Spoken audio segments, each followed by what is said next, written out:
నమస్తే, welcome to 99 TV. నేను వాసుదేవన్.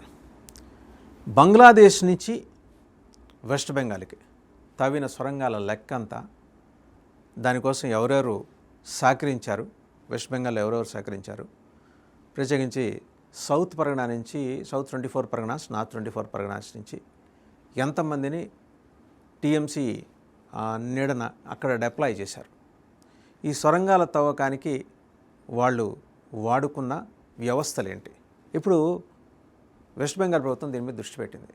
ఎందుకంటే ఇద్దరు నాయకులు పదే వాళ్ళ పేర్లు చెప్పడం కూడా అంత భావ్యంగా అనిపించట్లా, కానీ చెప్పక తప్పదు.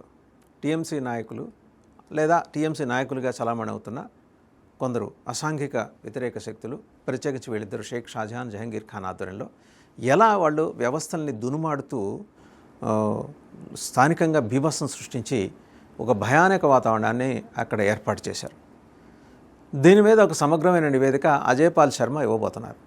ఆయనకి 1 month టాస్క్ ఇచ్చారు. ఇది ఆయన టాస్క్ మాస్టర్, ఆయన టాస్క్ని ఛాలెంజ్ టేకప్ చేస్తాడు.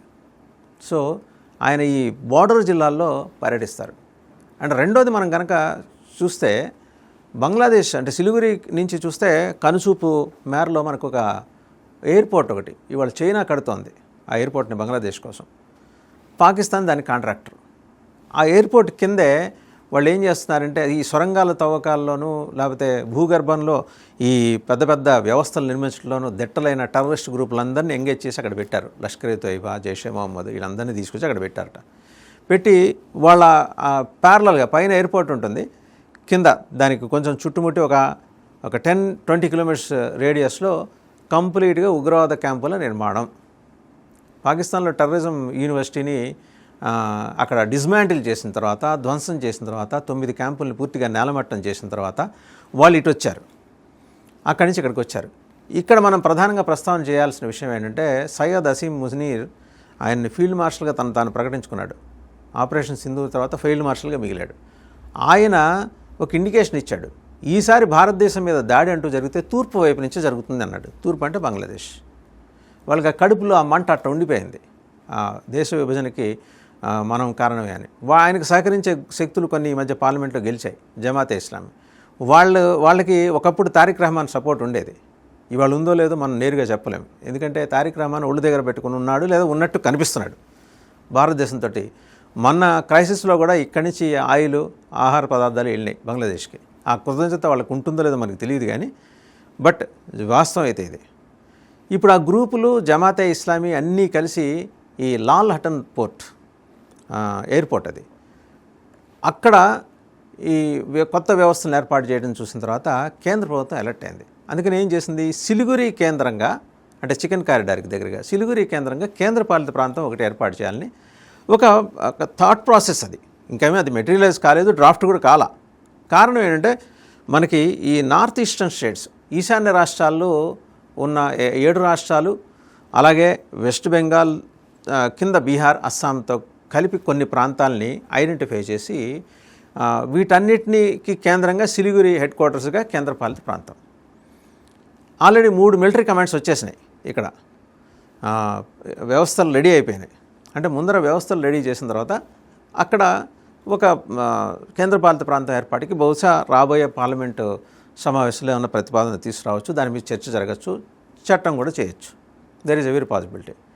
ఎందుకది, దేశ ఆంతరంగిక భద్రతకి సవాళ్ళు విసురుతున్న శక్తులకి చెంపపెట్టులాగా సమాధానం చెప్పడం కోసం ఈ వ్యవస్థని సృష్టించబోతున్నారు. ఆల్రెడీ వెస్ట్ బెంగాల్ గవర్నర్గా వెళ్ళింది ఎవరు, రవి గారు తమిళనాడు గవర్నర్గా చేశారు.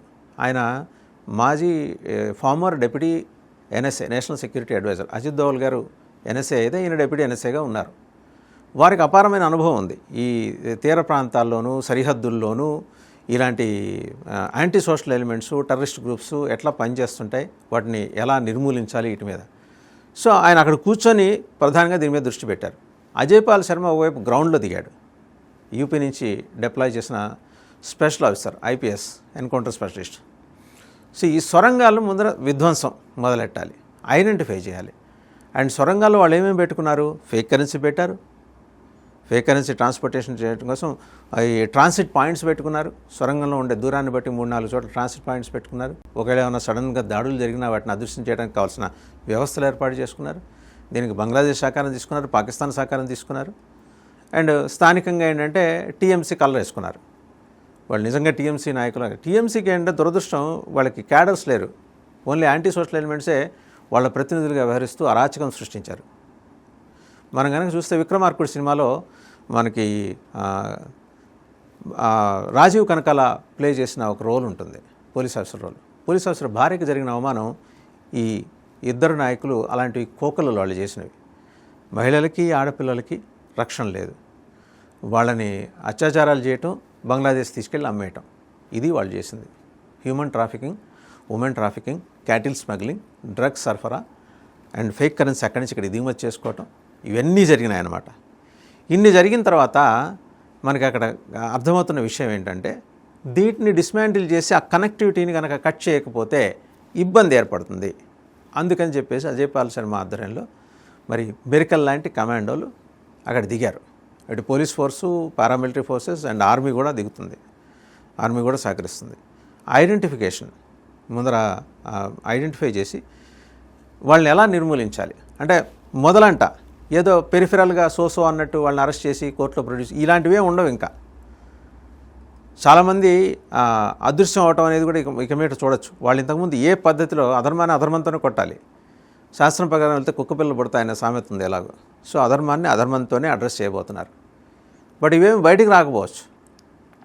Over a period of time జరగబోయేది ఏంటంటే, స్థానికంగా బార్డర్ జిల్లాల్లో కూడా, సరిహద్దు జిల్లాల్లో ఇప్పటికే మైనారిటీ అపీస్మెంట్ పేరుతో జరిగిన ఉగ్రవాద ప్రోత్సాహం ఇవన్నీ కూడా గ్రాడ్యువల్గా అదృశ్యమైపోతాయి. ఈ విషయం తెలిసిన వాళ్ళు సాధ్యమైనంత వరకు తెలియగల వాళ్ళు ఏంటంటే బంగ్లాదేశ్కి పారిపోయి తలదాచుకునే ప్రయత్నం చేస్తారు. బట్ వాళ్ళు సరిహద్దులు దాడతారో లేదో కూడా తెలియదు. దిగింది అక్కడ ఎన్కౌంటర్ స్పెషలిస్ట్ అజయ్ పాల్ శర్మ. ఏమో రోడ్డు ప్రమాదాలు జరగచ్చు, వాళ్ళు వెళ్తున్న వాహనాలు తిరగబడచ్చు, రకరకాలు జరగచ్చు. ఎందుకంటే మీనమేషాలు లెక్కెడితే వీళ్ళని అదుపు చేయడం కష్టమవుతుంది. ఉత్తరప్రదేశ్లో బుల్డోజర్లు ఎలా పనిచేసాయి, ఒక క్రిమినల్ ఐడెంటిఫై చేస్తే క్రిమినల్ ఇల్లు కూలగొట్టేయడం, వాళ్ళకి స్థానికంగా నివాసం లేకుండా చేయటం, ఇది అద్భుతంగా పనిచేస్తుంది. దీంట్లో చట్టం, శాస్త్రం, నియమం, నిబంధన ఇవన్నీ మాట్లాడేవాళ్ళు ఉంటారు. న్యాయం ఏంటి, ఏది దోషులకు కూడా వాళ్ళ తరఫున కూడా మాట్లాడాలి, వాదించాలి. వీళ్ళందరికీ ఏంటంటే వీళ్ళకి సమాధానాలు చెబుతూ కూర్చుంటే అది పెద్ద డిబేట్ అయిపోతుంది. అందుకని ఓన్లీ వాళ్ళకి నోటితో సమాధానం చెప్పట్లా, చేతులతో సమాధానం చెప్పారు. ఉత్తరప్రదేశ్లో చూపించారు, బీహార్లో చూపించారు, ఇప్పుడు వెస్ట్ బెంగాల్లో చూపించబోతున్నారు. ఈ సొరంగాల లెక్క తేల్చడం కోసం అవసరం ఏంటంటే, ఈ జియాలజీలో స్పెషలిస్ట్ సైంటిస్టులు ఉన్నారు, వాళ్ళని కూడా పిలిపిస్తున్నారు. అంటే ఏ ప్రాంతంలో ఉండే అవకాశం ఉందనేది ముందర నిర్ధారించు. ఏమో అక్కడ లోపల ఈ పేలుడు పదార్థాలు పెట్టారో తెలియదు కదా, చాలా జాగ్రత్తగా హ్యాండిల్ చేయాలి. సో ఇదంతా కూడా ఏంటంటే ఒక ఏడాది లోపల సొరంగాలన్నింటినీ కూడా డిస్మాంటిల్ చేస్తారు, ధ్వంసం చేస్తారు. సరే, కొన్ని చోట్ల ఏంటంటే కంచెలు లేని చోట, ఈ నదీ మార్గాలు, వాగులు ఉన్న చోట పాములను తర్వాత ముసళ్ళు వదులుతామంటే పెద్ద ఎత్తున ఈ మానవ హక్కుల ఉద్యమకారులు రోడ్డు మీదకి వచ్చారు. మరి వాళ్ళు వచ్చి అక్కడి నుంచి ఉగ్రవాదాన్ని ఇక్కడికి డంప్ చేసి ఇక్కడ చేసిన అత్యాచారాల గురించి ఎవరు ఎందుకు మాట్లాడరు? ఈ ప్రశ్నలన్నీ కూడా సమాజం చేతే అడిగించబోతున్నారు. బెంగాల్ మహిళా సమాజం అడుగుతోంది. అండ్ రేపు పొద్దున రోడ్డెక్కి వీటన్నింటినీ రోజుకో స్టోరీ చెప్పిన బయట ఏం జరిగిందో అరాచకం చెప్పి దానికి సమాధానం కావాలని వాళ్ళ చేతే డిమాండ్ చేయించి తర్వాత వాటికి సమాధానాలు చెప్పబోతోంది బెంగాల్లో శువేందు అధికారి ప్రభుత్వం.